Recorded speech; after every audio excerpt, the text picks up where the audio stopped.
मेरा 16 साल का भाई मेरे कमरे में सोने लगा था। जब से वह मेरे कमरे में सोने लगा, तब से मुझे अपने शरीर में बदलाव महसूस होने लगा। अचानक मेरी पीठ के निचले हिस्से में दर्द होने लगा।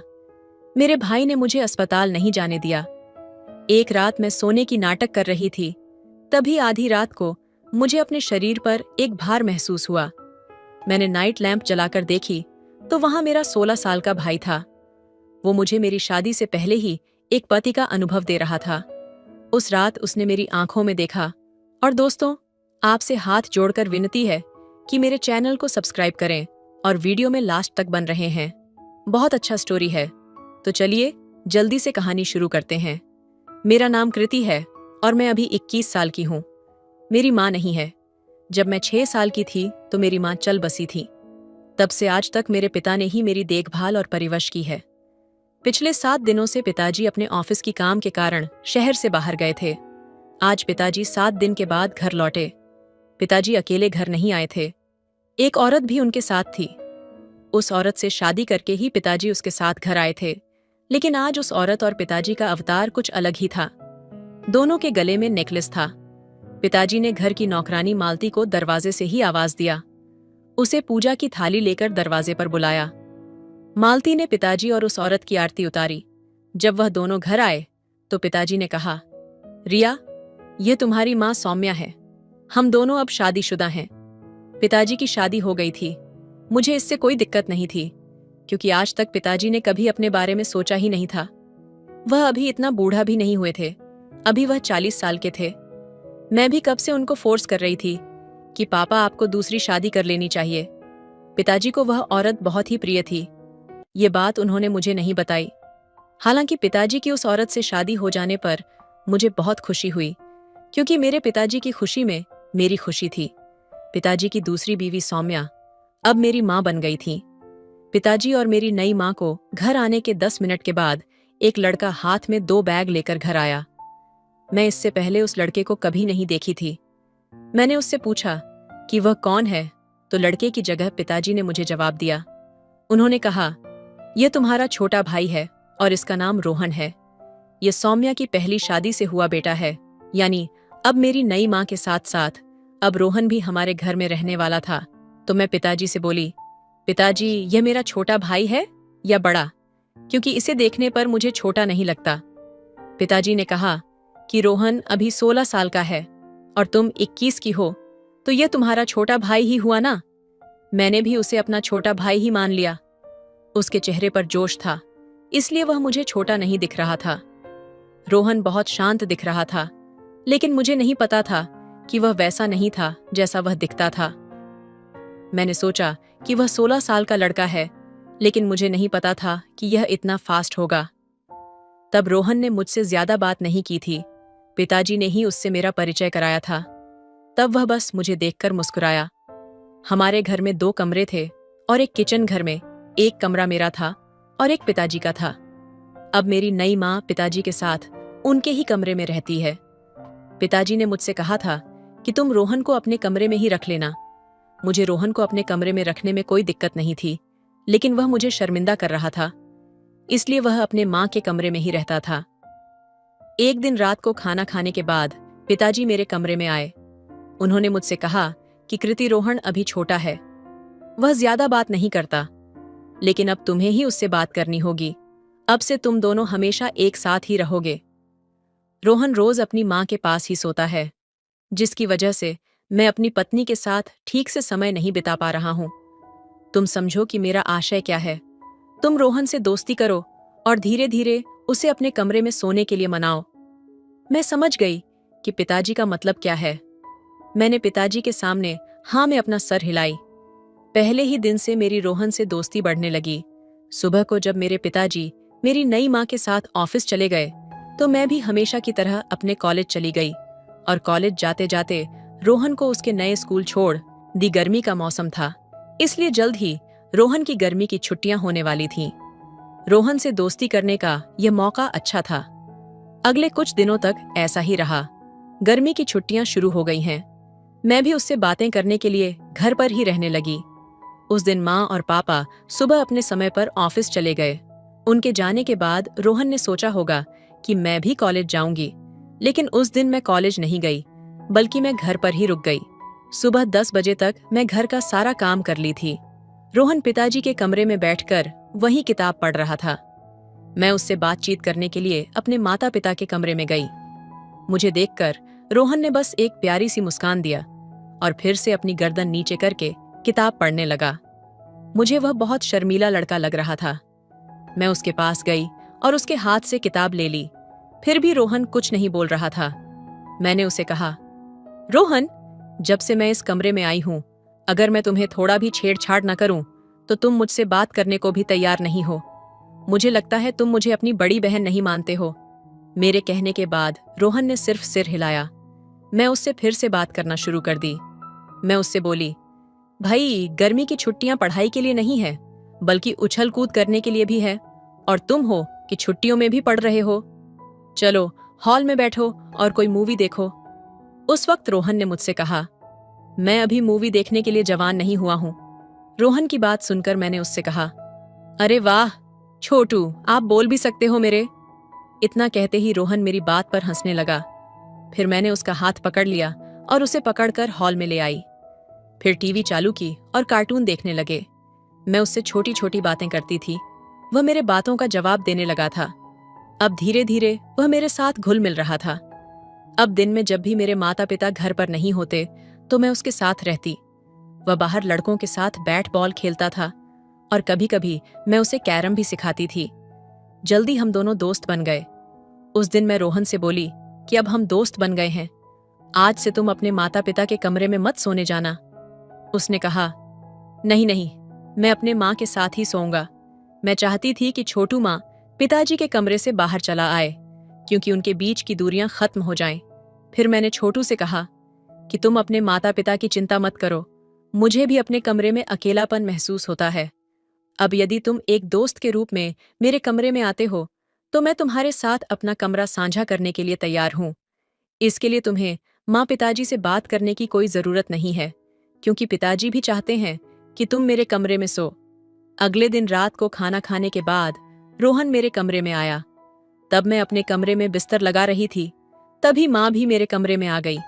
माँ ने छोटू से कहा, सोने का समय हो गया है, वैसे भी तुम अभी कृति के कमरे में क्या कर रहे हो। माँ की बात सुनते ही छोटू डरने लगा। मैं समझ नहीं पा रही थी कि वह उनसे इतना डरता क्यों है। उस वक्त मैंने माँ से कहा कि माँ, आज से छोटू मेरे ही कमरे में सोएगा। तभी माँ बोली, नहीं नहीं, यह तुम्हें परेशान करेगा, सोने नहीं देगा। फिर मैं माँ के करीब जाकर उनके कानों में कही कि माँ, जब से आपकी और पिताजी की शादी हुई है तब से आप अपने पति को ठीक से समय नहीं दे पाती होंगी, लेकिन अब से आप चिंता मत करना। छोटू मेरे साथ मेरे कमरे में ही रहेगा। वह उसे अपने साथ कमरे में ले जाने के लिए दबाव बना रही थी। माँ को पिताजी के साथ कुछ अच्छा समय बिताने का मौका मिल रहा था, लेकिन माँ ऐसा नहीं चाहती थी।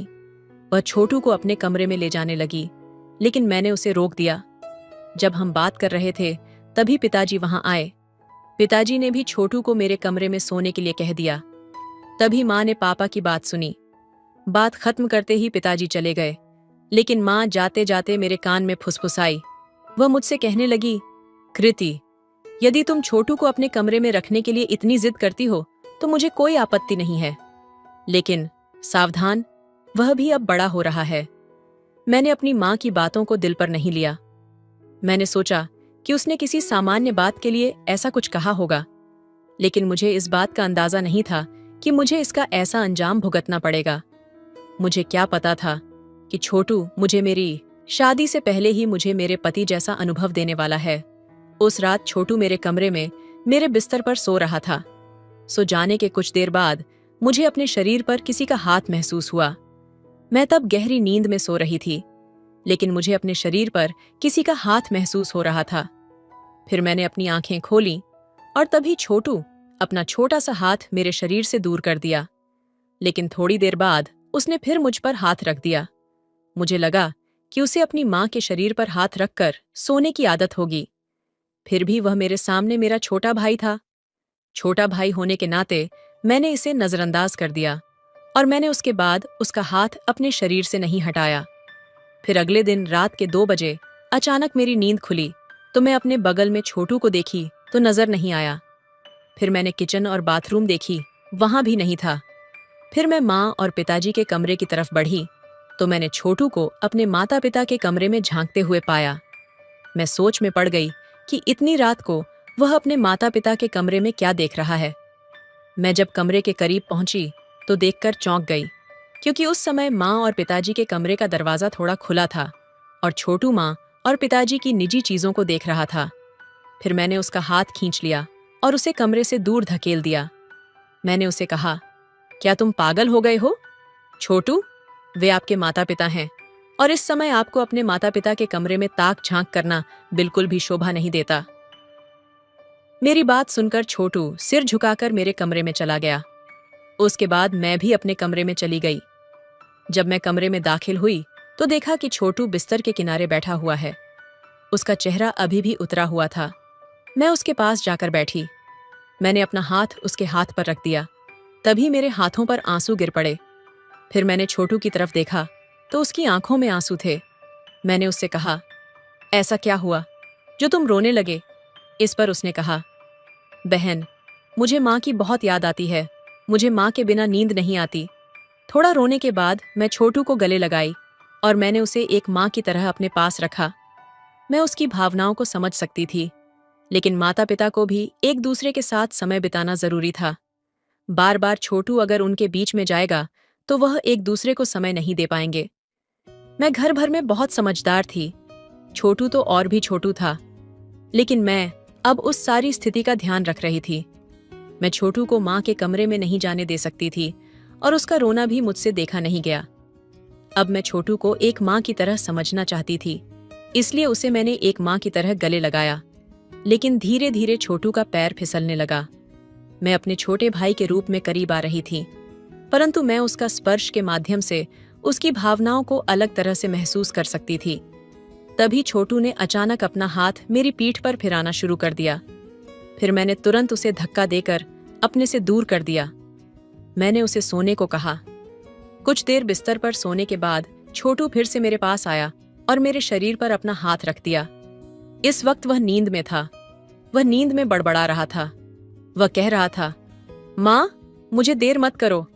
मुझे लगा कि उसे अपनी माँ की याद आ रही है, तो आज भी मैंने उसका हाथ अपने बदन से नहीं हटाया और सो गई। इसलिए अगली सुबह मैं थोड़ी देर से उठी। मम्मी पापा ऑफिस गए हुए थे। छोटू नाश्ता करके वह हमेशा की तरह हॉल में बैठकर टीवी देख रहा था। मैं उठी और अपने कमरे में सीधा बाथरूम में चली गई। मैं नहाकर बाथरूम से बाहर आई। तब मैं बहुत छोटे कपड़ों में थी। अभी मेरे कमरे में कौन आएगा? यह सोचकर मैं भी ऐसे ही अपने कमरे में चली गई। मैं अलमारी में अपने कपड़े ढूंढने लगी। तभी अचानक मेरे कमरे का दरवाजा खुला। सामने छोटू खड़ा था। फिर वह मेरी ओर देखा। मैं उसकी आंखों में देख ना सकी। वह मुझे ऐसी हालत में देखकर उसने एक बार नीचे भी देखा और देखता रहा। मैं पीछे की तरफ घूम गई और छोटू को कमरे से बाहर जाने को कहा, मगर छोटू कमरे से बाहर जाने को तैयार नहीं था। उस वक्त मैंने गुस्से में दोबारा छोटू को कमरे से बाहर जाने को बोली। फिर छोटू बाहर गया। वहां से निकलते ही जो ड्रेस मेरे हाथ में आई, मैंने उसे पहन लिया। फिर मैं बाहर आई और मैंने छोटू से कहा, तुम अचानक कमरे में क्यों आ गए? उसने कहा, मैं यह देखने आया था कि आप जाग गई हैं या नहीं, क्योंकि मैं सुबह से वहीं टीवी देखकर बहुत बोर हो गया हूँ। अब छोटू को नाराज करने का मेरे पास कोई कारण नहीं था, तो मैंने आगे कुछ न कहते हुए उसे कहा कि तुम अपना ख्याल रखना। आज मैं तुम्हें अपने दोस्त के घर ले जा रही हूँ। उसका भाई भी तुम्हारे ही उम्र का है। तुम्हें एक नया दोस्त भी मिल जाएगा। तुम्हें वहां बहुत मजा भी आएगा। मैं अपने दोस्त की घर जाने के लिए घर से छोटू के साथ निकली। छोटू और मैं अपनी स्कूटी से उसके घर जा रहे थे। स्कूटी से गुजरते वक्त छोटू ने मुझे इधर उधर नजरें घुमाते हुए देख लिया। उसने मुझसे कहा, दीदी, मुझे बाहर जाना बहुत पसंद है, लेकिन माता पिता हमें कहीं भी ले जाने को तैयार नहीं है। मैं छोटू को समझाते हुए बोली, आपके माता पिता दोनों कामकाजी हैं। वे दोनों अपने काम में व्यस्त हैं, रहते ना, इसलिए उन्हें टाइम नहीं मिलता कि आपको कहीं बाहर घुमाए। लेकिन चिंता मत करो, मैं समझती हूँ कि आपको बाहर घूमना, यात्रा करना पसंद है। कभी कभार मैं तुम्हें बाहर घुमाने ले जाऊंगी, ठीक है ना? मैंने छोटू को ठीक से समझाया। जल्द हम लोग मेरे दोस्त के घर पहुंच गए। मेरे दोस्त का भाई छोटा था, लेकिन वह वास्तव में मेरे छोटू से थोड़ा छोटा लग रहा था।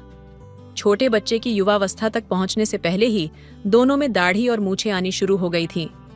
मेरी दोस्त स्वर्णा ने छोटू को मेरे साथ देखा और मुझसे बोली, रिया, तुमने मुझे अपने नए रिश्ते के बारे में कुछ नहीं बताया। तुम अपने प्रेमी को सीधे मेरे घर ले आई।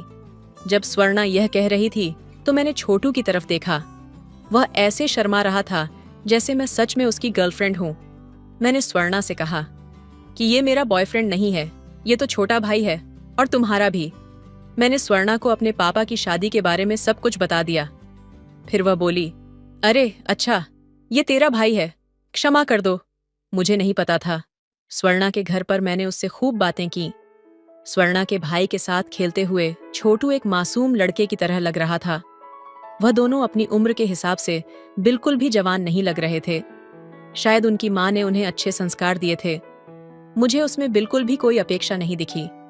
उसी रात खाना खाते समय मेरी मेज के नीचे से बार बार किसी का पैर मुझे छू रही थी। फिर मैंने नीचे देखा तो ये मेरे बगल में बैठे छोटे का पैर था। मुझे नहीं पता कि वह मुझे जानबूझकर लात मार रहा था या अनजाने ही मार रहा था। मैंने अपने माता पिता के सामने उससे कुछ नहीं कहा, लेकिन जब मैंने उसकी तरफ घूर कर देखा तो उसने तुरंत अपना पैर हटा लिया। उस रात जब मैं किचन साफ करके अपने कमरे में जा रही थी तो मैंने देखा कि माँ हॉल में छोटू से बात कर रही है। मुझे लगा कि वह उसे गुस्सा दिला रही है। जब मैं वहां गई तो माँ मुझे देखकर हंसने लगी। मैं माँ की तरफ देखकर मुस्कुराई और अपने कमरे में चली गई। छोटू भी मेरे पीछे मेरे कमरे में आ गया। कुछ देर के बाद माँ 2 गिलास दूध लेकर मेरे कमरे में आई। उसने एक गिलास मेरे हाथ में दिया और दूसरा छोटू को। माँ ने मेरे सिर पर हाथ रखकर कहा, कृति बेटा, जब से घर आई हूं मैंने तुम्हें ज्यादा करीब नहीं रखा है। इसके बजाय तुम मेरी जगह एक माँ की तरह छोटे बच्चे की देखभाल कर रही हो। मैं भाग्यशाली हूं कि मुझे आप जैसी बुद्धिमान बेटी मिली है। मेरी माँ मेरी बहुत सराहना कर रही थी। मैंने बड़े प्रेम से उनका दिया हुआ दूध पिया। उस समय मैंने अपनी असली माँ को दूसरी माँ के रूप में देखा था। अगले कुछ दिन ऐसे ही बीत गए। अब जब मैं सुबह उठती हूँ तो मुझे अपने बिस्तर से बहुत परेशानी होती है। इतनी टेढ़ी नींद भी नहीं आई कि बिस्तर मेरे बगल की चादर इतनी अस्त व्यस्त हो जाए। फिर भी मैंने इसे नजरअंदाज कर दिया। लेकिन कुछ दिनों से अचानक मेरे पेट में दर्द होने लगा। उस दिन जब मैं सुबह उठी तो मेरे पेट के निचले हिस्से में दर्द होने लगा। मुझे नहीं पता था कि मैं अपने पिता को इस बारे में कैसे बताऊं। उस दिन सुबह जब मैं उठी तो मैं पेट पर हाथ रखकर बिस्तर पर बैठी रही। जब मैं उठी तो छोटू जाग चुका था। वह मुझे अलग तरह से देख रहा था। उठते ही उसने अपना हाथ मेरी बांह पर रख दिया। फिर उसने कहा, क्या तुम ठीक हो? मुझे कुछ हो रहा है। ऐसा मैंने अभी तक छोटे को अपने मुंह से नहीं बताई थी। कौन जानता है कि कैसा लगेगा। यह सब। फिर मैं बिस्तर से उठ गई और उठकर अपने कमरे से बाहर चली गई। फिर मैं अपनी माँ से जब बोलना शुरू की तो मुझे अपनी माँ का चेहरा गंभीर दिखाई दिया, इसलिए मैं अपनी बात बदल दी। आज माँ पिताजी के साथ ऑफिस न जाकर रिक्शे से अपने ऑफिस चली गई। मैं पिताजी से बात करती तो मुझे उनका भी चेहरा बहुत गंभीर नजर आया। क्या माता पिता के बीच कोई विवाद था या फिर कुछ और? मुझे उनके विवाद के बारे में कुछ भी पता नहीं था। उस वक्त मैंने ऑफिस जाने से पहले पिताजी को रोका। मैंने उनसे कहा, पिताजी, क्या आपके और माँ के बीच कोई बहस हुई है? पिताजी ने बिना कुछ कहे अपना सिर हिलाया और अपने ऑफिस की ओर जाने लगे। अगले 3-4 दिन ऐसे ही बीत गए। मैं पिछले 3 दिनों से पेट दर्द से परेशान थी। आखिरकार 3 दिन बाद मैंने अपनी माँ को अपने पेट दर्द के बारे में बताया। फिर माँ मुझे हॉस्पिटल ले गई। वहां मेरा चेकअप हुआ। मेरी रिपोर्ट देखकर माँ ने अपना सिर झुका लिया। माँ ने मुझसे कहा, कृति बेटा, अब मेरे मन में एक सवाल है, इसका जवाब मुझे सच्चाई से देना। उन्होंने आगे कहा, कृति, क्या तुम्हारा कोई बॉयफ्रेंड है? मैं माँ से बोली, माँ, ये कैसा सवाल है? इस रिपोर्ट को देखने के बाद आप मुझसे ये सवाल क्यों पूछ रही हैं? तभी माँ ने कहा, क्योंकि मुझे अब यह सवाल पूछने की जरूरत महसूस हो रही है, क्योंकि तुम्हारी रिपोर्ट में ये लिखा है कि तुम गर्भवती हो। माँ की बात सुनकर पल भर में मेरी आंखों में आंसू आ गए। मैंने माँ से कहा कि माँ, क्या आपने रिपोर्ट को ठीक से पढ़ा है? मैं और गर्भवती यह संभव ही नहीं है, क्योंकि मेरा कोई बॉयफ्रेंड या ऐसा कुछ भी नहीं है। उस वक्त मैं और माँ एक बार फिर एक दूसरे को देखा। अब मेरा पूरा संदेह दूर हो गया था, क्योंकि वह 16 साल का था, लेकिन दिखने में वह बड़ा लग रहा था। अब वह मेरे बहुत करीब था। मैंने माँ से कहा, माँ, ये सब छोटू का किया धरा है, क्योंकि पिछले कुछ दिनों से मैंने अपने कमरे की चादर भी फटी हुई देखी है। मैं छोटू को नहीं छोड़ूंगी। जैसे ही मैंने यह कहा तो मेरी माँ ने मुझसे कहा कि कृति शांत हो जाओ, छोटू गलत होगा, लेकिन यह सब बातें अपने पापा के सामने मत बताना। आपको पता ही होगा कि वे हार्ट पेशेंट से हैं। अगर वे बहुत ज्यादा सोचेंगे तो कुछ भी हो सकता है। फिर माँ ने कहा, मैं छोटू को जल्दी हमारे घर से ले जाऊंगी। तुम्हें यह सारी बातें अपने पापा को नहीं बतानी चाहिए।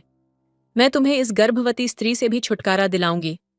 माँ मुझे बहुत अच्छे से समझाई। फिर मैंने अपनी माँ को गले लगा लिया। माँ ने मेरे आंसू पहुंचे और हम घर जाने लगे। उस रात हर दिन की तरह अपने छोटे को कमरे में सोने दी। मुझे जल्दी नींद लग गई थी। थोड़ी देर बाद मुझे एहसास हुआ कि मेरे कमर पर किसी का हाथ है। फिर मैं आंख खोली, देखी तो छोटू पकड़ा हुआ था। फिर मैं उस पर चिल्लाई और उसे अपने कमरे से बाहर निकाल दिया। मेरी आवाज से पिताजी जाग गए और मेरे कमरे में आए। इससे पहले कि मैं गुस्से में कुछ बोलती, माँ ने हर चीज का ख्याल रखा। माँ ने कहा, बहुत दिन हो गए, छोटू अपनी बहन के ही कमरे में सो रहा है। अब हो सकता है कि वह कुछ दिनों के लिए अपनी माँ के साथ सोना चाहता हो। फिर माँ बोली, कोई बात नहीं, छोटू कुछ दिनों तक अब मेरे कमरे में ही सोएगा। माँ छोटू का हाथ पकड़कर उसे अपने साथ अपने कमरे में ले गई। उस रात मैं सो नहीं पाई, लेकिन कुछ देर के लिए अचानक मेरी आंख लग गई।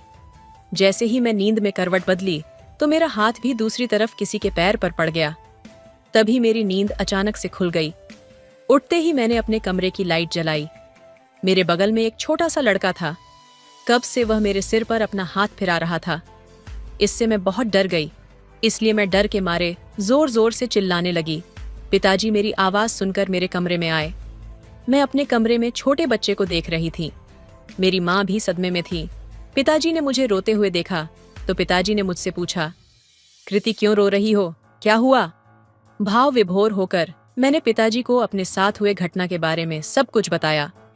उस वक्त पिताजी छोटू के कान के नीचे एक झापड़ मार दिए। तभी छोटू बोला, कृति तुम किस बारे में बात कर रही हो? यह सच है कि मैं तुमसे प्यार करता हूँ, लेकिन मैंने तुम्हारे साथ ऐसा घृणित कार्य कभी नहीं किया। तुमसे किसने कहा कि तुम गर्भवती हो? उस समय मैं माँ से बोली, माँ आपने मेरी रिपोर्ट अपने पास रखी है ना, लाना जरा। तभी माँ ने कहा, कैसी रिपोर्ट? माँ ने मुझसे ऐसा झूठ क्यों बोला? फिर माँ ने पापा से कहा, अब आपकी बेटी मेरे 16 साल के बेटे पर बिना मतलब के आरोप लगा रही है। अब तो हद हो गई, मैं इस घर में बिल्कुल नहीं रह सकती। तुम्हें मेरे गुजारा बसर करने के साथ साथ मेरे बेटे का नुकसान भी चुकाना होगा। माँ पापा से ऐसी भाषा में बात क्यों कर रही थी? मुझे कुछ समझ नहीं आया। एक तो मैं सोचने लगी कि मैं गर्भवती हूँ, साथ ही मम्मी पापा की यह बातचीत देखकर मैं और भी डिप्रेशन में जा रही थी। तभी मुझे चक्कर आ गया और मैं गिर गई। धीरे धीरे मेरी आंखें बंद हो रही थीं। तभी छोटू दौड़कर मेरे लिए पानी लेकर आया। उसने मेरे चेहरे पर पानी के छींटे मारे और अपने हाथ से मुझे पानी पिलाया। तब माँ मुझसे और पापा से दूर मुंह करके खड़ी थी। फिर छोटू ने बात शुरू की। उसने अपनी माँ से कहा, मुझे माफ कर दो मैडम, लेकिन अब से मैं तुम्हारे खेल में तुम्हारा साथ नहीं दे सकता हूँ, क्योंकि आज तुमने एक लड़की के सामने मेरा चरित्र खराब कर दिया है। उसने आगे कहा, कृति प्लीज मुझ पर भरोसा करो, मैंने तुम्हारे साथ कुछ भी गलत नहीं किया है और तुम गर्भवती नहीं हो। ये सारे खेल इस मैडम की है। अब मैं उसकी सारी सच्चाई आपके सामने लाऊंगा। फिर छोटू ने बात शुरू की। उन्होंने कहा, मैं 16 साल का नहीं हूँ, मैं 22 साल का हूँ और इस मैडम का कोई बेटा नहीं है। मैंने एक थिएटर कंपनी में भी काम किया है। ये मैडम मुझे वहां पर मिली थी। इससे पहले भी मैंने इस मैडम के साथ ऐसा ड्रामा किया है। इस मैडम के साथ आज तक मैंने जो भी नाटक किए हैं, उससे मैं समझा कि वे वास्तव में क्या करती हैं। थोड़ी बहुत पढ़ाई के बाद ये मैडम एक कंपनी में 5,000 की नौकरी शुरू कर देती है और वह अपनी खूबसूरती का फायदा उठाकर कंपनी के मालिक या मैनेजर को अपने प्रेम जाल में फंसाती है और दिखाती है कि वह उसके सामने बहुत हताश बेचारी है। उसका एक 16 साल का बेटा है। उस बच्चे का भरण पोषण भी ठीक से नहीं हो पाता। यह कुछ चीजें हैं जिससे यह मैडम अपना क्रश दिखाती हैं। वे उनके सामने बहुत गरीब और भोले भाले होने का नाटक करती हैं, और फिर एक बार जब उनकी शादी उस अमीर व्यक्ति से हो जाती है तो कुछ दिनों के बाद वे किसी न किसी कारण से उस व्यक्ति से तलाक ले लेती हैं और अंत में भारी मात्रा में धन प्राप्त करती हैं। गुजारा भत्ता का इनाम उन्हें मिलने वाले गुजारा भत्ते के साथ साथ वे मेरा खर्च भी उठाती हैं। कृति, तुम्हारे पापा इस मैडम के चौथे शिकार हैं। पहले मुझे केवल अपने पैसे से भुगतान करना पड़ता था, लेकिन आज मेरे चरित्र पर उंगली उठाई है मैडम। मेरे साथ ऐसा कुछ करेंगी, मुझे नहीं पता था। कृति, यह सच है कि मैं तुमसे प्यार करने लगा था, लेकिन मैंने तुम्हारे साथ कुछ भी गलत नहीं किया है पिताजी। और मैंने दोनों ने जो छोटू कहा उसे सुन के चौंक गए। बिना जाने बुझे एक धोखेबाज महिला के जाल में फंस गए थे। पिछले कुछ दिनों से मम्मी और पापा दोनों के बीच बहस हो रही थी, और किसी न किसी वजह से मम्मी जानबूझकर बहस कर रही थी, क्योंकि अब वह पिताजी से तलाक लेना चाहती थी और उससे ढेर सारे पैसे भी ऐंठना चाहती थी। पिताजी ने मुझसे कहा, कृति, मैंने तुम्हें हमारी बहस के बारे में कुछ नहीं बताया था। मुझे लगा कि हमारी बहस का बच्चों पर बुरा असर पड़ेगा, लेकिन कई बार बच्चों को कुछ बातें भी बतानी जरूरी होती हैं। उस वक्त हमने छोटू को धन्यवाद कहा, क्योंकि समय रहते उसने हमें सब सच बता दिया और सच बताकर अपने ऊपर लगे दाग को भी मिटा दिया। पिताजी ने धोखेबाज महिला की शिकायत पुलिस से की। उसे महिला पुलिस पकड़कर ले गई। इसमें रोहन की कोई गलती नहीं थी और अपराध ही नहीं था।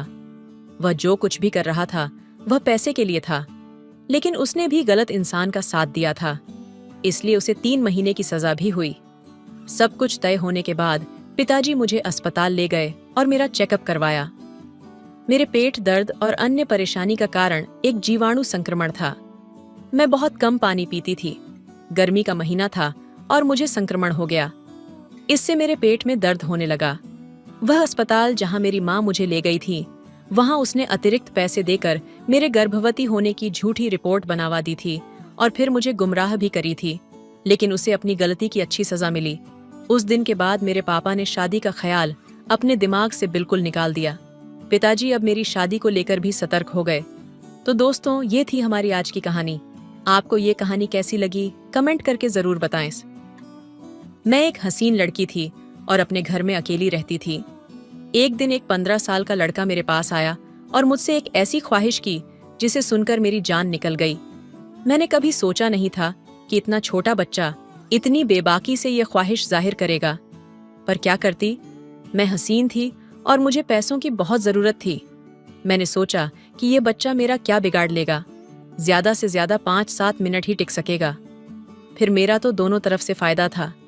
यही सोचकर मैंने उसकी बात मान ली कि वह अपनी ख्वाहिश पूरी कर ले। लेकिन जिसे मैंने बच्चा समझकर इजाजत दी थी, उसने तो पूरी रात ही मेरी चीखें निकाली। दोस्तों, आपसे हाथ जोड़कर विनती है कि मेरी चैनल को सब्सक्राइब जरूर कीजिए। वीडियो में लास्ट तक बने रहिए, बहुत ज्यादा मजा आने वाला है। तो चलिए कहानी शुरू करते हैं। मेरी उम्र 30 साल थी, लेकिन मैं अपनी उम्र से कहीं ज्यादा छोटी लगती थी। मुझे पैसों की बहुत ज्यादा जरूरत रहती थी, लेकिन कोई तरीका समझ नहीं आता था, क्योंकि मेरा शौहर बीमार रहता था। एक दिन मैं घर में अकेली थी और बिना दुपट्टे के ही काम कर रही थी जब वह 15 साल का लड़का हमारे घर में आया। जिन नजरों से वह मुझे देख रहा था, मुझे समझ आ गया था कि वह क्या चाहता है। सलाम दुआ करने के बाद उसने कहा, मैडम, मैं तन्हा हूँ और अकेले ही आपसे मामला तय करना चाहता हूँ। एक बार देकर देखें, मैं आपको शर्मिंदा नहीं करूंगा, बल्कि आपकी जरूरत पर पूरा खरा उतरूंगा। मैंने सर से पांव तक उसे देखा। कद काठी में वह बेहतर था, लेकिन उम्र में छोटा था। मैंने उससे माफी मांगी और कहा, मैं तुम्हारे साथ इस तरह का कोई मामला तय नहीं कर सकती। तुम अभी छोटे हो और मुझे नहीं लगता कि इन बातों के लिए तुम्हारी उम्र है। वह मुस्कुराकर कहने लगा, दीदी, मेरा 5 साल का तजुर्बा है। मैं 10 साल का था, तब से यही काम कर रहा हूँ। मेरे आगे पीछे कोई नहीं है। मैं अकेला ही अपने काम में माहिर हूँ। आप मुझ पर भरोसा करें, आपको पछताना नहीं पड़ेगा, बल्कि आप अपने इस फैसले पर खुश होंगी। इस बार मैं वाकई हैरान हुई। वह बच्चा अकेला कैसे यह सब कह रहा था। मैंने उससे पूछा, तुम्हारे माँ बाप कहाँ हैं? वह कहने लगा, मैं तन्हा हूँ। तुमसे पहले मैं यहाँ वहाँ की ठोकरें खाता था, फिर मैंने यही वाला काम शुरू किया और काम चल पड़ा। अब मैं काम बढ़ाना चाहता हूँ, इसलिए आपसे बात करने आया हूँ। अगर आप मेरा साथ देंगे तो मैं आपके भी बहुत काम आऊंगा। उसकी आखिरी बात सुनकर मैं चौंक गई थी। मुझे वाकई किसी ऐसे बच्चे की जरूरत थी जो ऊपर के कामकाज कर देता, और वह खुद से ही मुझे यह ऑफर कर रहा था। फिर दूसरी बात यह थी कि उसके साथ मामला तय करने पर मुझे हर महीने रकम भी मिल जाती, जिससे मेरा गुजारा आसानी से हो जाता। मगर फिर यह ख्याल भी आया कि अगर यह वक्त पर मुझे पैसे ना दे सका तो मेरे लिए मुश्किल हो जाएगी। खैर, वह 15 साल का था और मैं आसानी से उसे अपनी हर बात मनवा सकती थी। इसलिए अपना फायदा देखकर मैंने मामला पक्का किया, क्योंकि मैं भी अकेली थी। मैंने घर के साथ दुकान उसे किराए पर दे दी। उसका नाम आदित्य था और कहने लगा कि दीदी, मैं रिहाइश भी दुकान में ही रखूंगा, क्योंकि मेरे आगे पीछे कोई नहीं है। अब तक मैं यह काम सड़क पर ही कर रहा था, लेकिन अब दुकान में करूंगा। मुझे क्या एतराज हो सकता था? दुकान ही तो थी। मैंने कहा, जो तुम्हें ठीक लगता है करो, बस मुझे वक्त पर पैसे दे देना। और फिर उसने दुकान में औरतों के सामान की कुछ चीजें लाकर डाल दी, और यह देखकर मैं हैरान रह गई कि 2-3 दिन में ही उसका काम चल पड़ा था। सारा दिन वह दुकान खोलकर काम करता और उसकी दुकान पर औरतों का लाइन लगा रहता। रात के वक्त उसी दुकान में सो जाता। इतने दिनों से यह दुकान खाली पड़ी थी। पहले जब कभी यह किराए पर थी तो कोई भी ग्राहक आता ही नहीं था। कितनी बार मैंने दुकान किराए पर चढ़ाई, मगर सबने यही कहकर छोड़ दी कि यह जगह काम के लिए सही नहीं है। मैंने तो यह उम्मीद ही छोड़ दी थी कि कभी यह दुकान किराए पर भी चलेगी कि नहीं। लेकिन उस बच्चे ने न सिर्फ सही कीमत पर उसे किराए पर लिया था, बल्कि उसने तो अपना काम भी चला लिया था। बस अजीब बात यह थी कि उसने औरतों का सामान दुकान में रखा था और औरतें उस बच्चे से सामान खरीदने आती थीं। कुछ दिन गुजरे तो मेरी आदित्य से अच्छी बातचीत हो गई। वह मेरे छोटे मोटे काम करने लगा था। जब कभी कुछ अच्छा पकाती तो उसे दुकान पर पहुंचा देती। दुकान और घर के बीच में छोटा सा दरवाजा भी था। जरूरत के तहत मैं वह दरवाजा खोलकर आदित्य से बातचीत भी कर लेती थी। धीरे धीरे हमारे बीच अच्छी दोस्ती हो गई। मैं भी एक तरह से बेचैन ही थी, इसलिए मुझे आदित्य का सहारा मिल गया था। दरअसल मेरे बच्चे नहीं थे और मेरे शौहर राहिल को कोरोना का अटैक हुआ था। उसके बाद वह बिस्तर पर पड़ गए थे। घर का गुजारा बहुत मुश्किल से चल रहा था। कभी कोई मदद के लिए पैसे दे जाता तो कभी कोई ऐसे में दुकान से मिलने वाले पैसे मेरे लिए कुछ सहारा हो गए थे। इसलिए मैंने खुद आदित्य से दोस्ती बढ़ाई थी, ताकि वह दुकान छोड़कर ना जाए और मेरी आमदनी भी बनी रहे। लेकिन मुझे क्या मालूम था कि मैं जिसे 16 साल मासूम बच्चा समझ रही हूं, वह इतना सीधा सादा भी नहीं है। उस बच्चे ने तो कुछ ही दिनों में मेरी दुनिया पलट कर रख दी थी। हम दोनों के बीच कुछ ज्यादा ही दोस्ती बढ़ी तो मैंने उसे अपने घर के अंदर आने की इजाजत भी दे दी। अब कुछ कामों वगैरह के लिए वह मेरे घर में ही चला आता था और बाकी वक्त तो वह दुकान में ही गुजारता था। राहिल को भी इस बात पर कोई एतराज नहीं था, क्योंकि मेरे लिए तो वह 16 साल का बच्चा ही था। बल्कि आदित्य के आने से तो हमारी जिंदगी में रौनक आ गई थी। अब मैं पहले की तरह उदास और मायूस नहीं रहती थी, बल्कि कोई भी बात होती तो आदित्य से कह दिया करती थी। मौसम बदलने की वजह से राहिल की तबीयत काफी खराब रहने लगी थी। मेरे पास उन्हें अस्पताल ले जाने के लिए भी पैसे नहीं थे। एक दिन ऐसे ही मेरी आंखों में आंसू आने लगे। आदित्य ने मुझे देखा तो पूछने लगा, दीदी क्या बात है, क्यों रो रही हो? मैंने उसे बताया कि राहिल को अस्पताल लेकर जाना है। मेरे पास पैसे नहीं हैं। मैं अब इस जिंदगी से तंग आ चुकी हूँ। अकेले ही सारी मुश्किलों से लड़ना पड़ता है। राहिल तो मेरे सहारे के बगैर बिस्तर से भी नहीं उठ सकते। अगर मेरा कोई बच्चा होता तो शायद मेरी जिंदगी आसान हो जाती। किसी कमजोर लम्हे में मैंने अपने दिल का हाल आदित्य के आगे बयान कर दिया था। मेरी बात सुनकर आदित्य मुस्कुराकर कहने लगा, तो दीदी बच्चा कर लो, इसमें क्या परेशानी है? आदित्य की बात पर मैं शर्मिंदा हो गई। मैं उसे कैसे बताती कि राहिल बिस्तर पर थे और वह इस काबिल नहीं थे कि हम बच्चा पैदा कर सकें। शादी के शुरू के सालों में राहिल नहीं चाहते थे कि हम बच्चे के झंझट में पड़े, और जब हमने बच्चे की जरूरत महसूस की तो राहिल इस काबिल नहीं रहे कि बच्चा पैदा कर सकें। उन्हें अचानक ही कोरोना का अटैक हुआ था और उसके बाद वह किसी काबिल नहीं रहे। मोहब्बत की शादी आहिस्ता आहिस्ता मजबूरी की शादी बन गई और अब मैं मजबूरी में ही राहिल का साथ निभा रही थी, क्योंकि इसके अलावा मेरे पास कोई रास्ता नहीं था। आदित्य ने शायद मेरे चेहरे के उतार चढ़ाव पढ़ लिए थे। कहने लगा, दीदी, आपको परेशान होने की जरूरत नहीं है, मैं आपके साथ हूं ना, जल्दी आपके सारे तकलीफ खत्म हो जाएंगे। आदित्य की बात पर मैं मुस्कुरा उठी थी। वह अकेले ही इतना हौसला रखता था कि हर मुश्किल से लड़ जाता था, और एक मैं थी जिसने इतनी उम्र गुजारने के बावजूद भी हिम्मत नहीं पकड़ी थी। आदित्य ने अपने माँ बाप को 10 साल की उम्र में खो दिया था, और इसके बावजूद भी वह दुनिया के मेले में गुम नहीं हुआ था। न सिर्फ उसने अपनी जिंदगी का सफर जारी रखा, बल्कि वह राहिल की भी बहुत ज्यादा देखभाल करने लगा था। मैं किसी भी काम से घर से निकलती तो आदित्य ही मेरे शौहर की देखभाल करता और उनके पास बैठा रहता। उन दोनों के बीच न जाने क्या बातचीत होती थी, लेकिन मुझे देखकर आदित्य हमेशा खामोश हो जाता था।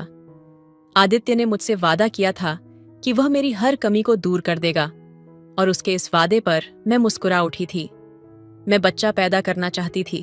अपनी जिंदगी में मुझे औलाद की कमी को पूरा करना था, लेकिन आदित्य भला उसे कैसे पूरा कर सकता था। उसकी खुशी की खातिर मैंने मुस्कुराहट चेहरे पर सजाई थी, और फिर इस बात को कुछ ही दिन गुजरे कि मुझे अपने अंदर बदलाव महसूस होनी शुरू हो गई। मेरी तबीयत ज्यादा खराब हुई तो आदित्य ने ही मुझे पैसे दिए और कहने लगा कि दीदी, डॉक्टर को दिखा लो। उसके कहने पर मैं डॉक्टर के पास चली गई, और वहां जाकर मुझे पता चला कि मैं प्रेग्नेंट हूं। मुझ पर पहाड़ टूट पड़ा। ये कैसे मुमकिन था? राहिल में तो इतनी हिम्मत ही नहीं थी कि वह बाप बन सकते हैं, तो फिर मैं प्रेग्नेंट कैसे हुई थी? मैं थर थर कांपते हाथों से रिपोर्ट पकड़े घर लौटी थी, और जब मैंने यही बात घर आकर डरते डरते राहिल को बताई तो वह मुस्कुराकर कहने लगे कि हो सकता है कि मैं इस काबिल हो गया हूं कि एक बच्चे का बाप बन सकूं। अगर खुदा ने हमें यह खुशखबरी सुनाई है तो इसे मुस्कुराकर कबूल कर लो। राहिल की बात पर मैं हैरान रह गई थी। क्या वाकई में राहिल के बच्चे की मां बनने वाली थी? ये बात ऐसी थी कि मुझे यकीन ही नहीं आ रहा था। मुझे तो राहिल की हालत में कोई बदलाव नजर नहीं आया था, फिर यह कैसे मुमकिन था? खैर, मैंने भी इस बात को कबूल कर लिया कि मैं राहिल के बच्चे की मां बनने वाली हूं। अब मैं अपना ख्याल रखने लगी। आदित्य को भी यह बात पता चल गई थी। वह भी बड़ा खुश था, जैसे उसके घर बच्चा होने वाला हो, जैसे मुझे दुकान से छुट्टी मिलता। मैं घर में आता और राहिल को नहलाने धुलाने का काम अपने ही जिम्मे ले लिया था। राहिल की अक्सर वही देखभाल करने लगा था, क्योंकि अब तो मेरी हालत भी ऐसी नहीं थी। पहले भी वह राहिल के पास आकर काफी देर बैठा करता था, इसलिए तो मुझे लगता था कि आदित्य के आने से मेरी जिंदगी बदल गई है। अब तो वह मेरे लिए कभी फ्रूट लाता तो कभी जूस। उसकी दुकान ठीक ठाक चल रही थी, और फिर ऐसे ही दिन पर दिन गुजरते चले गए, और फिर पूरे 9 महीने बाद जाकर मैंने खूबसूरत से बच्चे को जन्म दिया, जो ना ही मेरे जैसा था और ना ही राहिल जैसा। बल्कि हैरत की बात थी कि वह हूबहू आदित्य के जैसा लग रहा था। मैं कभी अपने बच्चे की शक्ल देखती तो कभी आदित्य की, और फिर आदित्य ने खुद ही हंसकर ऐसी बात कही कि मैं चौंक गई। उसने कहा, दीदी, दिन रात आपने मुझे इतना ज्यादा देखा है कि आपका बच्चा भी मेरे जैसे लगने लगा है। कहते हैं कि जिसे माँ प्रेग्नेंट के दिनों में ज्यादा देखती है, बच्चा उसी पर जाता है। आदित्य की बात पर मैं न सिर्फ चौंकी बल्कि शर्मिंदा भी हुई। इतनी कम उम्र में ही उसे इन सब बातों की भी मालूम थी। मेरी गोद में बच्चा आ गया था। मेरी खुशी की ठिकाना नहीं थी। मैं अपने बच्चे को लेकर घर आई तो जैसे मेरी जिंदगी में बाहर आ गई, लेकिन अब खर्चा पहले से भी ज्यादा बढ़ गया था। समझ नहीं आ रहा था कि यह खर्चा कैसे पूरा होगा, और फिर आदित्य ने ही मुझे बच्चे के खर्चे के लिए भी पैसे देने शुरू कर दिए। मेरी और मेरे बच्चे की जिम्मेदारी उसी ने पूरी तरह उठाई थी। बल्कि हमारी क्या, राहिल को भी वह बिल्कुल सेवा पानी कर रहा था। मैं तो उसे छोटे भाई की तरह सोच रखने लगी थी, क्योंकि उसी की बदौलत हमारे हालात अच्छे हो गए थे। और फिर मेरा बच्चा 6 महीने का हुआ और मुझे पता चला कि मैं फिर से प्रेग्नेंट हूं। मैं फिर से हैरान रह गई। इतनी जल्दी मैं दोबारा प्रेग्नेंट कैसे हो गई, जबकि मेरी शादी को तकरीबन 8 साल होने वाले थे और अब तक एक बार भी प्रेग्नेंट नहीं हुआ था। मुझे डर लग रहा था कि मैं इतनी जल्दी दूसरे बच्चे की जिम्मेदारी कैसे उठाऊंगी। मेरा तो पहला बच्चा ही छोटा था और फिर राहिल की जिम्मेदारी अलग। मैं इसी परेशानी में थी कि राहिल ने मुझे समझाया और कहने लगे, जब खुदा की तरफ से आशीर्वाद मिल रही है तो इनकार ना करो और इसे ले लो। जहां पहला बच्चा पैदा होकर हमारे पास आ गया है, वहीं दूसरा भी आ जाए। मैंने सर झुकाकर राहिल से कहा, हमारी जिम्मेदारी आदित्य के कांधे पर है, जो हमारा कुछ नहीं लगता। अब ये बच्चा आएगा तो इसका खर्चा भी आदित्य के कांधे पर आ जाएगा, और मेरा दूसरा बच्चा भी इस दुनिया में आ गया। मैं 2 बच्चों को इस कदर लेकर मसरूफ हो गई कि मुझे राहिल का ख्याल रखने की फुर्सत ही नहीं होती। उन्हें तो आदित्य ने ही पूरी तरह संभाल लिया था। वक्त बहुत तेजी से गुजर रहा था। अब तो मेरा और आदित्य का साथ इस कदर दोस्ताना था कि हम एक दूसरे से दिल की हर बात कहने लगे थे। मैं सारा सारा दिन बच्चों के पीछे पागल होती और रात को थक कर गहरी नींद सो जाती। आदित्य अक्सर रात को मेरे बच्चे संभालने के लिए जाया करता था और वह उन्हें अपने साथ सुला लेता था। यह बात भी मेरे लिए बड़ी हैरान करने वाली थी कि 16 साल का बच्चा किस तरह सारी रात 2 बच्चों को आसानी से संभाल लेता है। आदित्य ने मुझसे कभी इस बात की शिकायत नहीं की थी कि बच्चे उसे तंग करते हैं या उसकी नींद खराब होती है, बल्कि वह बहुत खुशी से मेरे बच्चे ले जाता था और मुझे भी सुकून का सांस मिलता था। हर तरह की जिम्मेदारी आदित्य ने ही उठा ली थी, चाहे वह मेरे कपड़ों की हो या बच्चों की। कम उम्र में ही वह हमारा पूरा घर चला रहा था, लेकिन मुझे शर्म आती थी क्योंकि वह बिल्कुल गैर है। अचानक आदित्य किसी काम से कमरे में आ गया। वैसे ही बेधड़क मेरे कमरे में आ जाया करता था। उसने मेरी बात सुन ली और फिर आंखों में आंसू लिए कहने लगा, आप मुझे गैर समझती हैं। मैंने तो आपको अपना सब कुछ मान लिया है। मैं आप लोगों की खातिर कुछ भी कर सकता हूं। मैं जान गई हूं कि आप फिर से प्रेग्नेंट हैं। आप अपना ख्याल रखें। खर्चे की फिक्र आप ना करें। आपकी दुकान में बहुत बरकत है और आपके नसीब से मुझे यह सब मिल रहा है। वह हमेशा इस तरह बातें करता था, इसलिए वह मुझे और भी अच्छा लगता था। 3 बच्चों की मां बनने के बाद मैं पूरी तरह बदल गई थी। मेरे अंदर अब पहले जैसी उदासी नहीं रही थी। सारा दिन कहाँ गुजरता था पता ही नहीं चलता था। यहां तक कि मैंने राहिल को भी नजरअंदाज कर दिया था। एक रात मेरे तीनों बच्चे बहुत ज्यादा तंग कर रहे थे तो आदित्य आ गया और कहने लगा, दीदी इन्हें मुझे दे दे और आप सुकून से सो जाएं। मैंने खुशी खुशी बच्चे आदित्य को पकड़ा दिए। वह हमेशा की तरह मेरे लिए दूध लेकर आया था। मेरी तरफ दूध का गिलास बढ़ाकर कहने लगा, अपना ख्याल रखा करें। मैंने दूध का गिलास पकड़ा और आदित्य का शुक्रिया अदा किया। वह बच्चों को लेकर चला गया। इत्तेफाक से मेरे हाथ से दूध का गिलास छूटकर गिर गया और मेरा काम बढ़ गया। मैंने दोबारा से कमरा साफ किया और सफाई करके बिस्तर पर लेट गई। कुछ ही देर गुजरी थी कि मुझे ऐसा महसूस हुआ जैसे कोई मेरे कमरे में मौजूद हो। मेरी सांस रुकने लगी थी। ऐसा लग रहा था जैसे कोई चोर आया हो। फिर मुझे अपने बिस्तर के करीब किसी का एहसास हुआ। किसी ने मेरे वजूद के साथ खेलने की कोशिश की तो मैं उठकर बैठ गई और चीखने चिल्लाने लगी। मेरी चीख की आवाज पर राहिल की भी आंख खुल गई। मैंने जल्दी से कमरे की लाइट जलाई। यह देखकर मेरे रोंगटे खड़े हो गए कि हमारे ही मोहल्ले का एक आदमी मेरे ऊपर झुकने के लिए मेरे पास खड़ा था। मैं उसे देखकर दंग रह गई थी। पहले तो वह शर्मिंदा हुआ, फिर कहने लगा, दीदी मैंने कुछ नहीं किया। आपके शौहर ने मुझे खुद इजाजत दी थी कि मैं हर रात आपका सौदा करूं। इसलिए मैं कोई ना कोई ग्राहक ढूंढता और सौदा करता और पैसे ले लेता और फिर यही पैसे आप लोगों पर खर्च कर देता। दरअसल घर के हालात की वजह से राहिल भाई बहुत परेशान थे। वह किसी तरह इस परेशानी को खत्म करना चाहते थे। जब उन्हें पता चला कि मैं औरतों की खरीदो फरोख्त का काम करता हूँ तो उन्होंने खुद मुझे इस बात की इजाजत दी। रात आपके कमरे में मैं ही मौजूद होता था जो आपकी इज्जत से खेलना चाहता था। मेरी चीख की आवाज पर आदित्य भी दौड़ता हुआ चला आया था। उसे देखकर वह आदमी कहने लगा, आदित्य तूने तो कहा था कि यह अपने होश में नहीं होगी। मैं आसानी से अपनी ख्वाहिश पूरी कर सकता हूँ, लेकिन यह तो जाग रही है। उस आदमी की बात सुनकर मेरे कदमों तले से जमीन खिसक गई। आदित्य घबराकर मेरी तरफ देखने लगा। मुझे समझ नहीं आ रहा था कि यह क्या काम है। वह आदमी गुस्से में गालियां देते हुए निकल गया था। मैंने नफरत से आदित्य से पूछा, यह सब क्या है? तब जाकर आदित्य ने कहा, आपके शौहर के पास इतने पैसे नहीं थे कि वह इस घर को चला सकें, इसलिए उन्होंने मुझे मजबूर किया कि मैं आपका सौदा करूं। जब कोई गाहक मिलता तो मैं आपके बच्चों को ले जाता और नींद की दवा दूध में डालकर आपको दे देता। आप सो जाती और गाहक आपको इस्तेमाल करके चला जाता। ये तीनों बच्चे भी किसी न किसी गाहक के ही हैं, क्योंकि राहिल भाई तो बाप बनने की औकात नहीं रखते।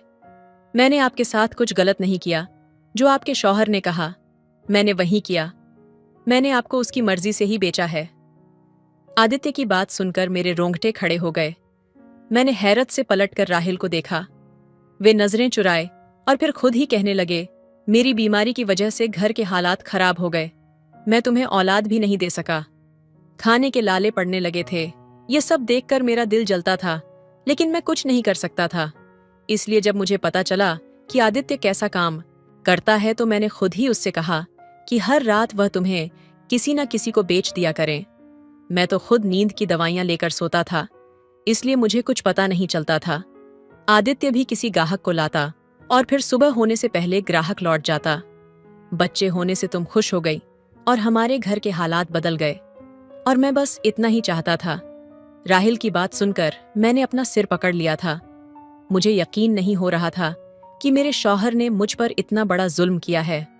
घर के हालात को बदलने के लिए और मेरी गोद भरने के लिए आदित्य के साथ मिलकर उसने मेरे ही वजूद का सौदा किया है। मैं जोर जोर से रोने लगी थी। जब रोते रोते कुछ संभली तो मैंने आदित्य के आगे हाथ जोड़ दिए और कहा, हमारी जिंदगी से चले जाओ। तुम्हारे आने से पहले हम मुसीबत में जरूर काटते थे, लेकिन मेरे शौहर ने कभी मेरी इज्जत का सौदा नहीं किया था। ना ही उनके दिल में कभी ऐसा कोई ख्याल आया था। यकीनन ये सब तुम्हारी पढ़ाई हुई पट्टी है। मुझे समझ आ गया है कि तुमने औरतों की खास दुकान क्यों खोली थी। इस बहाने तुम औरतों की मजबूरियों का सौदा करते हो। मैंने आदित्य को फौरन दुकान खाली करने को कह दिया और उसकी गोद से अपने बच्चे झपट लिए। मेरे छोटे छोटे 3 बच्चे मेरे सामने थे, जिनके बाप का मुझे मालूम नहीं था। मुझे तो अपने आप पर अफसोस था कि मैं किस कदर बेवकूफ निकली, जो यह जान नहीं पाई कि यह बच्चे मेरे शौहर के नहीं हैं। क्यों मैं उन दोनों मर्दों के हाथों बेवकूफ बन गई थी। मेरा मुजरिम सिर्फ आदित्य नहीं था, बल्कि राहिल भी थे। लेकिन मैं क्या करती। मैं राहिल के निकाह में थी और उनकी हालत ऐसी नहीं थी कि मैं उन्हें छोड़ देती। इसलिए मैंने मजबूरी में उनके साथ गुजारना शुरू कर दिया। आदित्य दुकान छोड़कर चला गया। मैंने उसी दुकान में कुछ जमा किया, पैसों से औरतों का सामान डाल दिया और खुद वो दुकान चलाने लगी। ग्राहक तो पहले ही बन चुके थे, इसलिए मेरी दुकान चल गई और गुजारा होने लगा। मैंने अपने बच्चों को सीने से लगा लिया, क्योंकि ये मेरे बच्चे हैं। उनका बाप कौन है ये मैं नहीं जानती, मगर मैंने इन्हें अपनी गोद से पैदा किया है, इसलिए इनके लिए मेरे दिल में मोहब्बत कम नहीं हुई। आप लोग बताएं, जो मेरे साथ हुआ क्या वह सही है? क्या मेरे शौहर को यह हरकत करनी चाहिए थी? क्या घर के हालात सुधारने के लिए कोई मर्द अपनी औरत की इज्जत का सौदा कर सकता है? क्या मुझे अपनी औलाद को छोड़ देना चाहिए? क्या आजकल के दौर में किसी भी कम उम्र या जवान लड़के पर भरोसा करना चाहिए? कमेंट बॉक्स में अपनी राय जरूर दे। धन्यवाद। आज की स्टोरी बहुत ही खतरनाक है। स्टोरी में बहुत मजा आने वाला है, लास्ट तक जरूर सुनिए। मैंने अपनी अलमारी से पावर वाली गोली निकाली जो कभी कभार विकास लेते थे, और मैं रसोई में चली गई। मैंने हल्दी बादाम वाला दूध तैयार किया और उसमें एक गोली डाल दी ताकि विकास को थोड़ी शक्ति मिल सके। ऐसा करते करते रात के 12 बज चुके थे। फिर मैंने जल्दी से दूध का गिलास लिया और विकास के कमरे में चली गई। विकास बड़े ध्यान से मेरा इंतजार कर रहा था। जैसे ही मैं अंदर आई, वह खड़ा हो गया और मुझे देखने लगा। जब वह कुछ नहीं बोला तो मैंने ही पूछ लिया, ऐसे क्या देख रहे हो? बताओ, मैं कैसी लग रही हूं?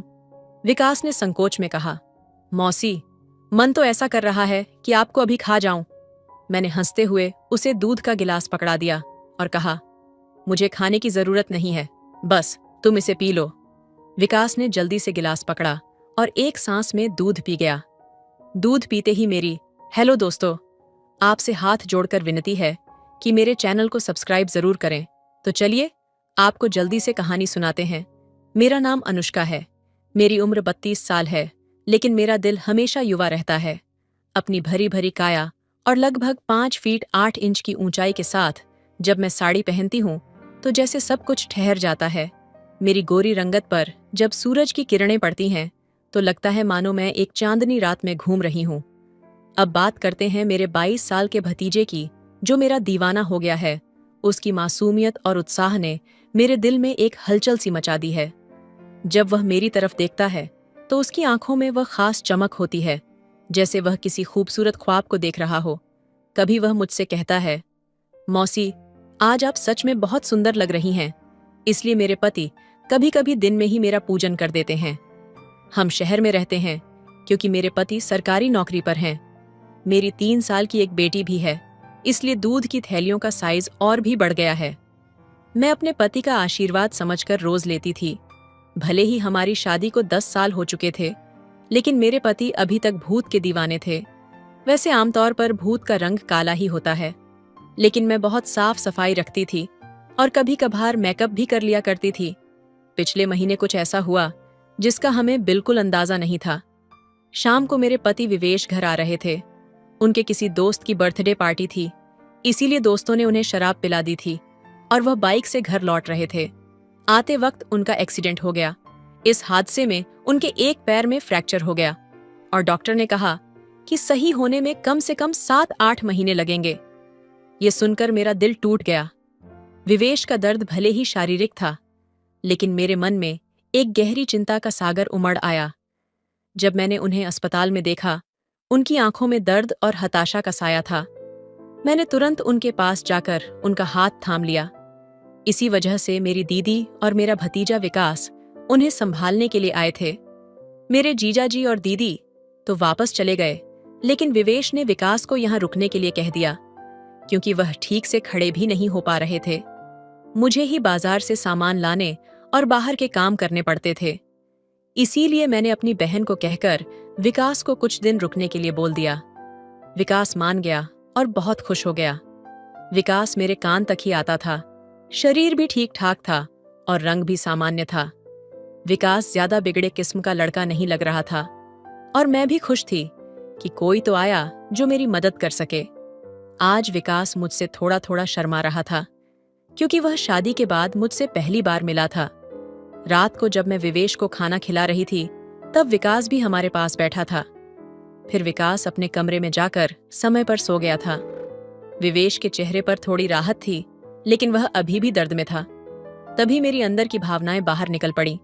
मैंने विवेश के पास बैठकर कहा, वह भी क्या दिन थे जब आप रोजाना भूत मारा करते थे? विवेश ये सुनकर मुस्कुराने लगे। क्या हो गया मेरी रानी, आज तो पूरी जोश में लग रही हो। मैंने कहा, नहीं जी, आपको तो मजाक सूझ रहा है और इधर मेरी बुरी हालत हो रखा है। सच बताओ तो इस भूत ने मेरा बुरा हाल कर दिया है। मेरे पति बोले, मैं तुम्हारा दर्द समझता हूं अनुष्का, मेरा भी बहुत मन करता है, लेकिन क्या करूं, मैं तो ठीक से खड़ा भी नहीं हो सकता। बस थोड़े दिन और निकाल दो बेबी, फिर देखना मैं इस भूत का क्या हाल करता हूं। तभी मैंने कहा, थोड़े दिन नहीं, पूरे 8 महीने बाकी है प्लास्टर उतरने में, और मेरा तो 1 महीने में ही ये हाल हो गया। पता नहीं आगे के दिन कैसे कटेंगे। मेरे पति मेरी उदासी दूर करने के लिए बोले, चलो वो, नहीं तो कम से दूध ही पिला दो, डॉक्टर ने भी कहा है। तभी मैंने हंसते हुए कहा, आपके नसीब में तो वह भी नहीं है, क्योंकि आपकी बिटिया रानी ने पी लिया है। हम दोनों जोर जोर से हंसने लगे। मेरे पति मुझे खुश रखने की पूरी कोशिश करते थे, लेकिन मैं क्या करूं, सब बेकार था। थोड़ी देर बाद विवेश सो गए, क्योंकि उनकी दवाइयों में नींद की गोलियां भी थीं। लेकिन मुझे नींद कहाँ आ रही थी। इसीलिए मैं खड़ी होकर विकास को देखने चली गई कि वह सोया है या नहीं, लेकिन विकास अभी तक जाग रहा था और मोबाइल देख रहा था। मैंने उसके कमरे में जाकर कहा, क्या हुआ विकास, 12 बज चुके हैं और तुम अभी तक नहीं सोए, लगता है तुम्हारे मन नहीं लग रहा है। विकास उठकर बैठ गया और बोला, नहीं मौसी, ऐसी बात नहीं है, बस यूं ही फोन देखते देखते लेट हो गया। फिर विकास ने पूछा, मौसी आप भी तो नहीं सोई? मैंने कहा, मुझे तो आजकल नींद ही नहीं आती। विकास ने पूछा, क्यों, क्या बात हो गई? मैंने हंसते हुए कहा, नहीं नहीं, वह मैं तुम्हें नहीं बता सकती। जब तुम्हारी शादी होगी तो तुम्हें खुद ही पता चल जाएगा। मेरे मुंह से ऐसा सुनते ही विकास ने अपनी नजरें नीचे झुका लीं और अंदर ही अंदर मुस्कुराने लगा। तभी मैंने कहा, अरे तुम तो इतनी सी बात पर शर्मा गए। अच्छा बताओ, अभी तक कोई लड़की पटाई है या नहीं? विकास कुछ नहीं बोला, उसे अभी भी शर्मा रही थी। तभी मैंने उसका हाथ पकड़ा और कहा, अरे पागल, अपनी मौसी से इतना मत शर्माओ, वह धीरे से बोला, मौसी, सच बताओ तो ऐसी बातें मैंने अभी तक अपने दोस्तों से भी नहीं की हैं। मैंने कहा, अच्छा, तो मुझे अपना दोस्त ही समझ लो ना, क्योंकि मुझे ऐसी बातें करने में बहुत मजा आता है। विकास ने कहा, हाँ मौसी, एक थी, लेकिन उसने अभी मेरे से फ्रेंडशिप तोड़ दी है। मैंने पूछा, तुमने उसकी ठुकाई तो कर दी होगी ना? विकास बोला, नहीं मौसी, सच बताओ तो मैंने उसे ढंग से छुआ भी नहीं था। मैंने मुंह बनाते हुए कहा, तुम तो बड़े भोले हो विकास। चलो कोई बात नहीं, अब तुम मेरे पास आ गए हो तो मैं तुम्हें सब सिखा दूंगी। मैं बातें करती करती विकास के कमरे में ही सो गई थी। सुबह जब मेरी आंखें खुली तो विकास बेड पर बैठा हुआ मुझे ही निहार रहा था। मेरे उठते ही विकास ने मुझे गुड मॉर्निंग बोला। जब मैंने पूछा, क्या देख रहे हो, तो वह बोला, मौसी, आप सच में बहुत खूबसूरत हो। मैंने मुस्कुराते हुए बोली, अच्छा, तो अब तुम सुबह सुबह खूबसूरती का नजारा ले रहे हो और रात को तो बड़े शर्मा रहे थे? विकास मुस्कुराकर पूछने लगा, मौसी, आप बुरा ना मानो तो एक बात पूछ सकता हूं। मैंने कहा, अरे पागल, मैं क्यों बुरा मानूंगी, पूछो क्या पूछना है। विकास मुझसे कहने लगा, मौसी, सच सच बताना, आप जो 2.5 किलो के वजन अपने सीने पर लिए घूमती हो, आपको भारी नहीं लगता क्या? उसकी यह बात सुनकर मेरी हंसी छूट गई। इसके बाद विकास मुझसे काफी खुल गया था और अब वह मुझसे ज्यादा शर्म नहीं करता था। इससे मैं भी बहुत खुश थी, क्योंकि अब मेरा भी समय अच्छे से कटने लगा था। विकास को आए हुए 10 से 12 दिन बीत चुके थे और वह मुझसे काफी घुल मिल गया था। वह बाहर के सारे काम कर देता, बाजार से सामान ले आता और अपने चाचा को भी घुमा देता। मेरी तो बहुत सेवा करने लगा था। शाम को मेरा सर भी दबा देता और कभी कभी मेरी कमर की मालिश भी कर देता। लेकिन मेरी प्यास दिनों दिन बढ़ रही थी और मेरे पति की हालत अब भी वैसी ही थी। अब सब कुछ मेरी बर्दाश्त के बाहर हो चुका था। मैंने सोचा कि अब तो विकास ही है जो मेरी प्यास बुझा सकता है। वैसे मेरे पड़ोस में भी 3 लड़के रहते थे जो स्टडी करते थे। वे भी मुझ पर लाइन मारते थे। जब भी मैं छत पर बाल सुखाने या कपड़े सुखाने जाती तो वे मुझे देखते और अपनी आंखें सेकते। पहले तो मैंने सोचा कि उनमें से एक को सेट कर लूं ताकि कुछ समय के लिए काम चल जाए। लेकिन फिर मैंने सोचा कि मैं इस घर की इज्जत हूं और कल को पता नहीं इनमें से कौन मुझे या मेरे पति को बदनाम कर दे। इसीलिए मैंने उन्हें भाव नहीं दिया। लेकिन विकास तो घर का ही है, इसीलिए मैंने सोच लिया कि वही मुझे शांत कर सकता है। आज मैंने पक्का प्लान बना लिया कि आज विकास को फंसा ही लूंगी।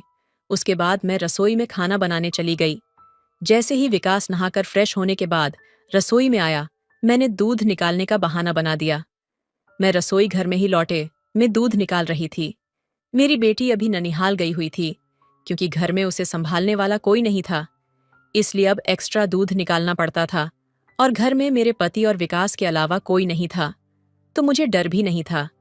जैसे ही विकास अंदर आया, वह मुझे देखकर एकदम घबरा गया और कहने लगा, सॉरी मौसी, मुझे माफ कर दो, मैंने देखा नहीं, और बाहर जाने लगा।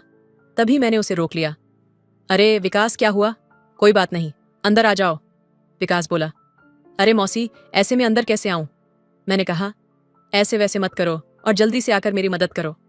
विकास का मन भी कर रहा था, लेकिन मैं उसकी मौसी थी, इसीलिए वह थोड़ा अनकंफर्टेबल फील कर रहा था। फिर मैंने उसे कहा, अरे इतना क्या शर्मा रहे हो, अब जल्दी से आओ और मेरी मदद करो। धीरे धीरे विकास रसोई में आ गया और पास आकर खड़ा हो गया। वह मुझे देखता ही रह गया। तभी मैंने कहा, ऐसे क्या घूर रहे हो, क्या तुमने आज तक नहीं देखा? विकास बोला, माँ कसम, मौसी, मैं आपको बता नहीं सकता कि मुझे कैसा लग रहा है। बहुत ही मस्त है मौसी। मैंने कहा, तारीफें करना छोड़ो और यहाँ मेरी मदद करो। तभी विकास बोला, मौसी मुझे नहीं आता कैसे करना है। तो मैंने कहा, अरे बुद्धू, इसमें कुछ नहीं करना, ये लो पकड़ो और बस धीरे धीरे दबाओ। थोड़ी देर बाद जब विकास की धड़कनें तेज होने लगीं, तो मैंने सोचा कि अब इसके आगे झुकने का सही समय है। मगर जैसे ही मैं झुकने लगी तो देखा कि विकास का शैम्पू तो पहले ही निकल चुका है। उसे देखकर मेरा मन बहुत उदास हुआ, लेकिन फिर भी मेरी हंसी निकल ही पड़ी। मैंने नाराजगी से विकास को मारते हुए कहा, यह क्या किया पागल, तुमने तो शुरू होने से पहले ही खत्म कर दिया। इसके बाद जैसे ही विकास का नशा उतरा, उसने हड़बड़ाते हुए कहा, सॉरी मौसी, सॉरी, वो मैंने ऐसा पहले कभी नहीं किया, इसलिए मुझसे कंट्रोल नहीं हुआ। मैं अभी जाकर साफ करके आता हूँ।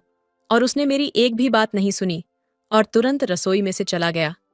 मैंने भी उसे ज्यादा रोकने की कोशिश नहीं की, क्योंकि मैं समझ चुकी थी कि यह उसके लिए इतना आसान नहीं होगा। इस चक्कर में आज खाना भी लेट हो गया था, इसलिए मैंने जल्दी से खाना तैयार किया और विवेश को कमरे में देने के लिए चली गई। विवेश भी बैठे बैठे खाने का इंतजार कर रहे थे। विवेश बिल्कुल सीधे साधे और सरल स्वभाव वाले आदमी हैं। वह मेरी बहुत चिंता करते हैं। जब मैं उनके लिए खाना लेकर गई तो पूरा पसीने से भीगी हुई थी। मुझे देखकर वह बोले, इतनी जल्दबाजी क्यों करती हो? अनुष्का, धीरे धीरे काम कर लिया करो। न देखो तुमने अपना क्या हाल बना लिया है। तब मैंने उन्हें छेड़ते हुए कहा, यह तो कुछ भी नहीं है।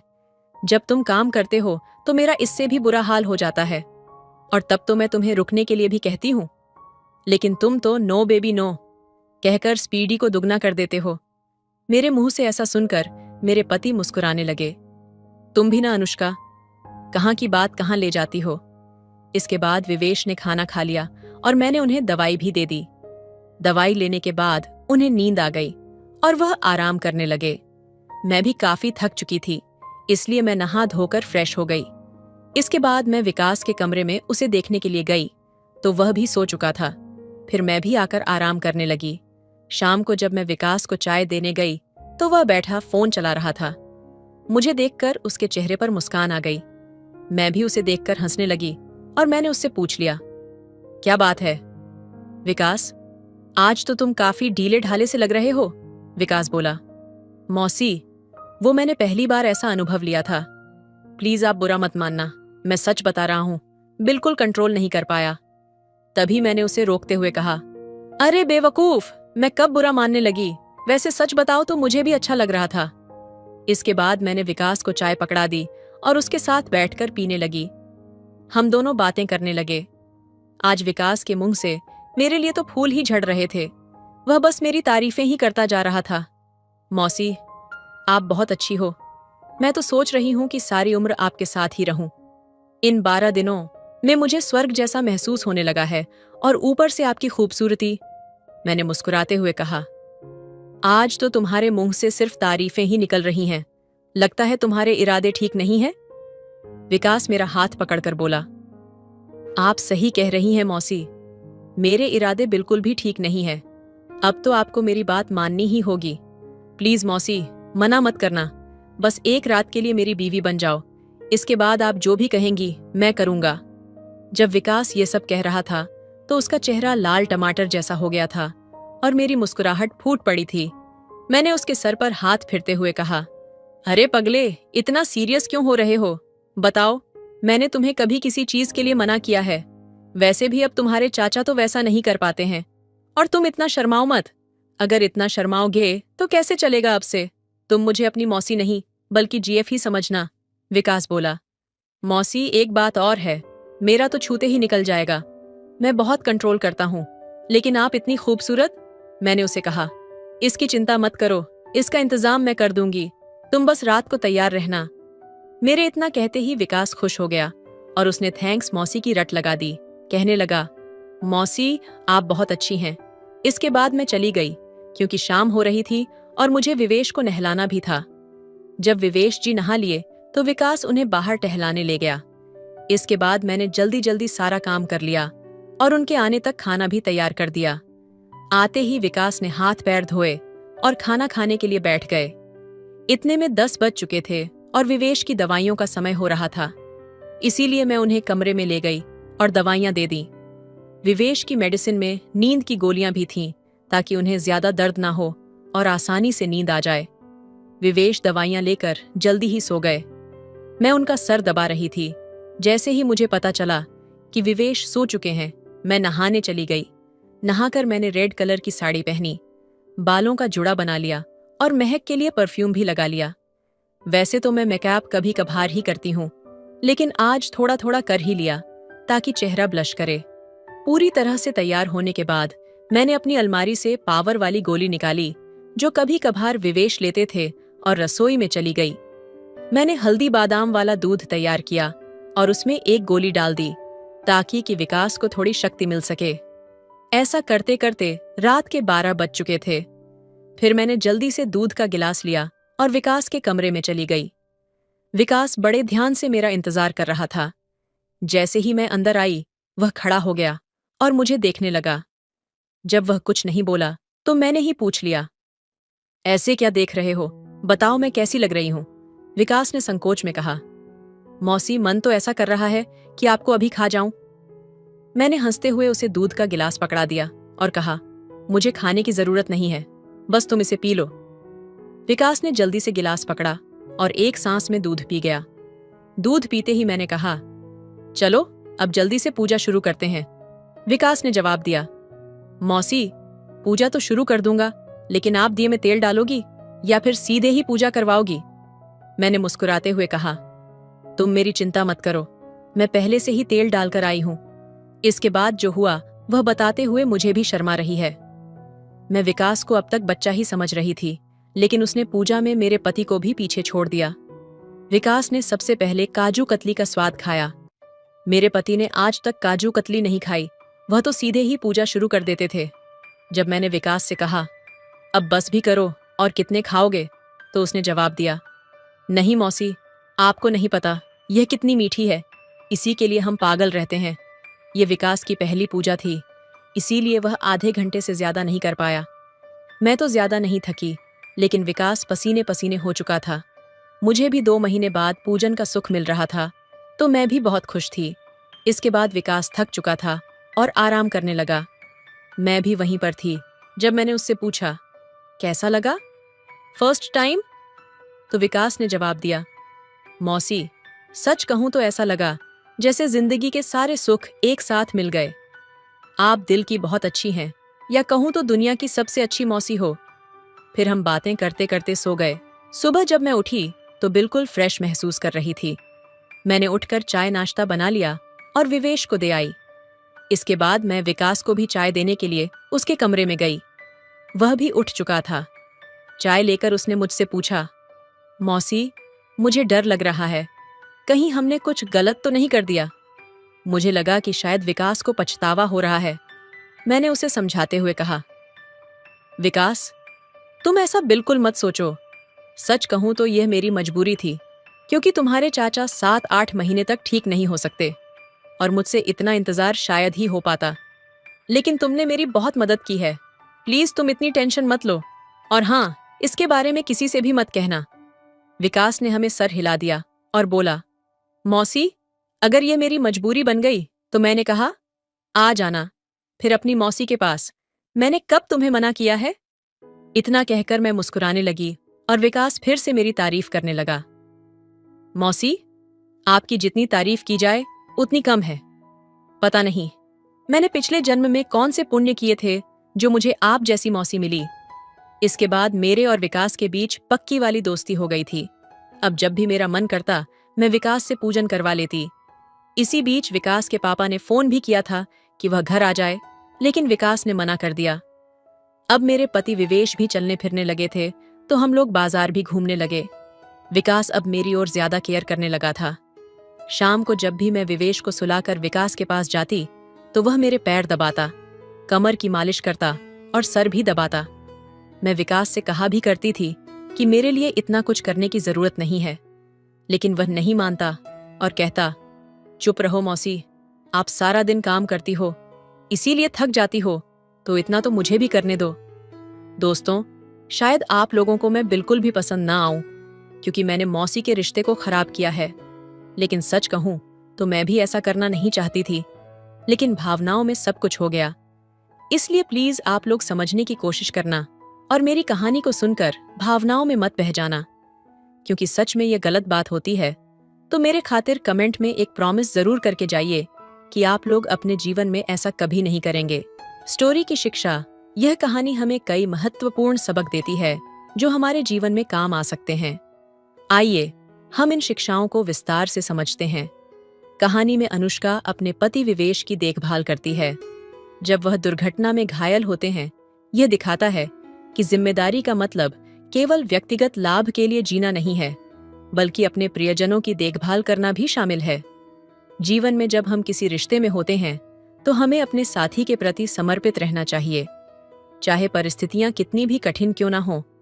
अनुष्का और विकास का रिश्ता दिखाता है कि परिवार के सदस्यों के बीच का भावनात्मक जुड़ाव कितना महत्वपूर्ण है।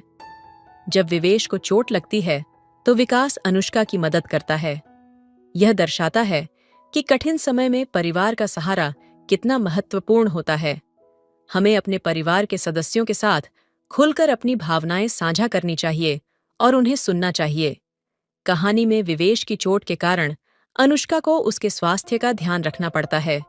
यह हमें याद दिलाता है कि स्वास्थ्य सबसे बड़ा धन है। हमें हमेशा अपने और अपने प्रियजनों के स्वास्थ्य का ध्यान रखना चाहिए। किसी भी स्थिति में हमारी प्राथमिकता हमारी और हमारे परिवार की सेहत होनी चाहिए। अनुष्का ने विवेश की बीमारी के बावजूद हिम्मत नहीं हारी। उसने हमेशा सकारात्मक सोच बनाए रखी, जो उसकी आत्मविश्वास को बढ़ाती है। जीवन में कई बार हमें मुश्किल हालात का सामना करना पड़ता है, लेकिन सकारात्मक सोच और बनाए रखने से हम उन्हें पार कर सकते हैं। कहानी में जब विकास और अनुष्का एक दूसरे से खुलकर बात करते हैं तो उनके बीच की दूरी कम होती है। यह दिखाता है कि खुला संचार किसी भी रिश्ते की नींव है। हमें अपने मन की बात बिना किसी डर के कहनी चाहिए ताकि हमारे रिश्ते मजबूत बने रहे। कहानी में अनुष्का और विवेश के बीच की बातें और विकास की उपस्थिति से पता चलता है कि जीवन में शारीरिक और मानसिक संतुलन कितना जरूरी है। हमें अपने मानसिक स्वास्थ्य का भी ध्यान रखना चाहिए ताकि हम शारीरिक स्वास्थ्य के साथ साथ मानसिक स्वास्थ्य भी बनाए रख सके। अनुष्का और विकास के बीच का रिश्ता विश्वास पर आधारित है। जब एक रिश्ते में विश्वास होता है तो वह अधिक मजबूत और स्थायी होता है। हमें अपने रिश्तों में ईमानदार रहना चाहिए और एक दूसरे पर विश्वास करना चाहिए। तो दोस्तों, आपको यह कहानी कैसी लगी? कमेंट में हमें जरूर बताएं।